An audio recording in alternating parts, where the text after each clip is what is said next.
प्यारे दोस्तों, सादर अभिवादन। मैं हूं महेश कुमार वैद्य और आप देख रहे हैं एनजेपी इंडिया।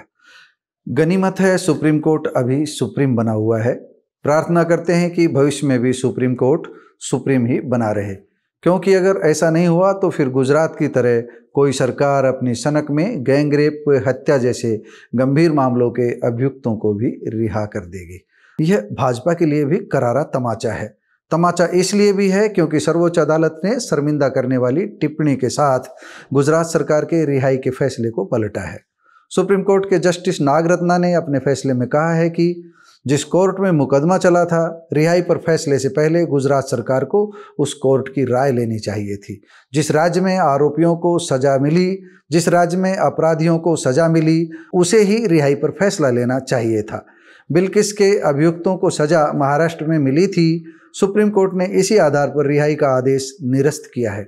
अदालत ने साथ ही अपने ही 13 मई 2022 के उस आदेश को भी निरस्त कर दिया जिसमें गुजरात सरकार को रिहाई पर विचार के लिए कहा गया था। सुप्रीम कोर्ट ने कहा कि जिस आदेश में गुजरात सरकार को रिहाई पर विचार के लिए कहा था, वह आदेश तथ्यों को छुपाकर हासिल किया गया था। इससे बड़ी बात क्या हो सकती है। अब अभियुक्तों को जेल जाना ही होगा।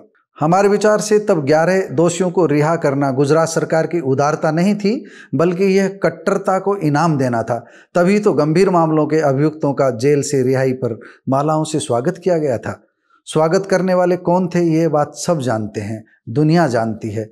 न्याय और दयालुता एक साथ नहीं चल सकते।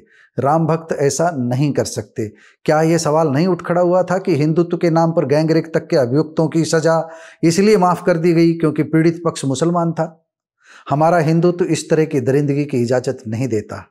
एक टीवी चैनल पर आज बहस चल रही थी। मैं सुन रहा था कि प्रधानमंत्री नरेंद्र मोदी जिस दिन लाल किले से महिला सम्मान की बात कर रहे थे, उसी दिन गुजरात सरकार बिल्किस बानो के दोषियों को रिहा कर रही थी। ऐसी क्या मजबूरी थी, यह गुजरात सरकार अदालत को बता भी नहीं पाई। दोस्तों, विशेषज्ञों की बातें सुनने के बाद हमारा भी ये मानना है कि गुजरात के बाद महाराष्ट्र सरकार को रिहाई का अधिकार बना रहेगा।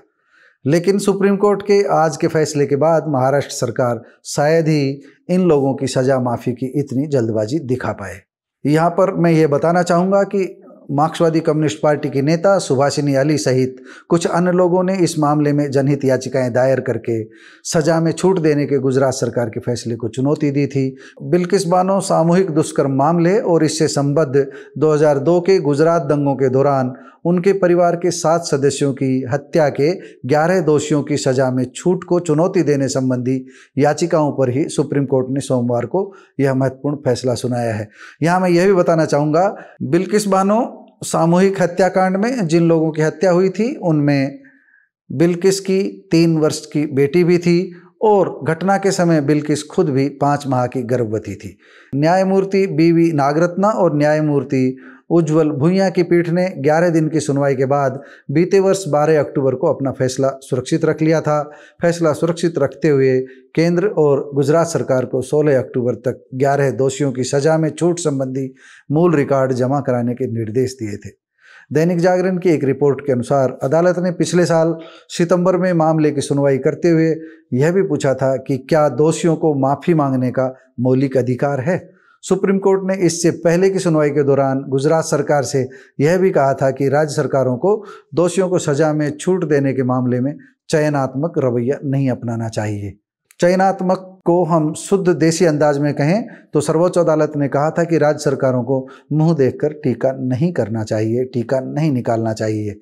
यह सच है कि राज्य सरकार चाहे तो प्रत्येक कैदी को सुधार का तथा समाज के साथ फिर से जुड़ने का अवसर देने के लिए सजा में छूट दे सकती है, लेकिन सरकारों का काम धर्म और जाति देखकर नहीं बल्कि कर्म देखकर होना चाहिए। सर्व समाज के लिए एक समान होना चाहिए।